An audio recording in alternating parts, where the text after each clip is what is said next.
I'd like to begin by acknowledging traditional owners of the land on which we sit and work and stand here tonight. The level of vitriol, I think, was just explained by, as I was approaching here, I was told, I spit on you, you pig, by a woman just to my right over there, who I'm guessing is probably Jewish. Forgive me if I'm wrong, but I'm guessing you might be. So... Order. Well, it was said, so I'm going to repeat it because I think it's an important point. Order. The truth is, ladies and gentlemen, that, and Marrickville Council, is that this issue, and most of the speakers tonight, apart from a few, have avoided, of course, the elephant in the room, which is what they always do.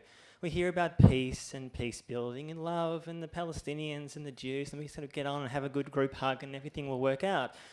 The reality, ladies and gentlemen, is that every single human rights group in the world, Amnesty, Human Rights Watch, the UN, list them.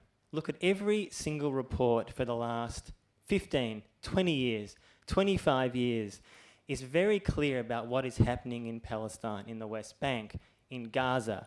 Colonisation is not a pretty word. What is happening there, people who go there, who don't spend their time on Free Zionist lobby trips to Israel, they actually spend time going to the West Bank and Gaza and seeing what goes on, seeing what is happening, what Israel is doing in our name, both as a Jew and as the West. Israel can only do what it does because we in the West allow it to. It's the only reason. We've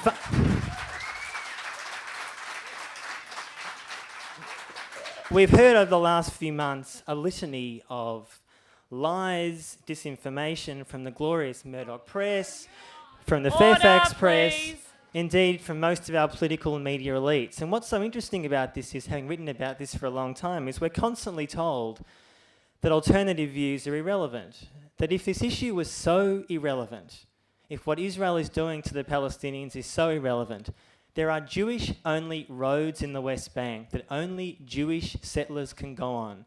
There are 2 laws in the West Bank for Israelis and Palestinians that are treated differently. What Marrickville has done, or tried to do from December, and what some of the Greens have supported, is very clear.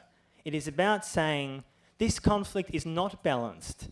What is happening are not 2 equal sides. There are not 2 equal sides in this conflict. There is an occupier and an occupied.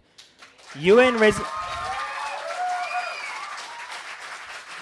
resolutions, countless UN resolutions. Whenever there is a vote in the UN about this issue, there are every single country in the world except for 6.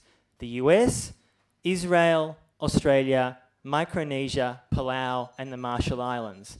Those 3 countries are client states. What's Australia's excuse? Order! I've already Just to conclude, time. I would ask Marrickville Council to consider this motion to maintain BDS as a statement to say human rights matter for those who are occupied, like what happened under apartheid South Africa. Thank you.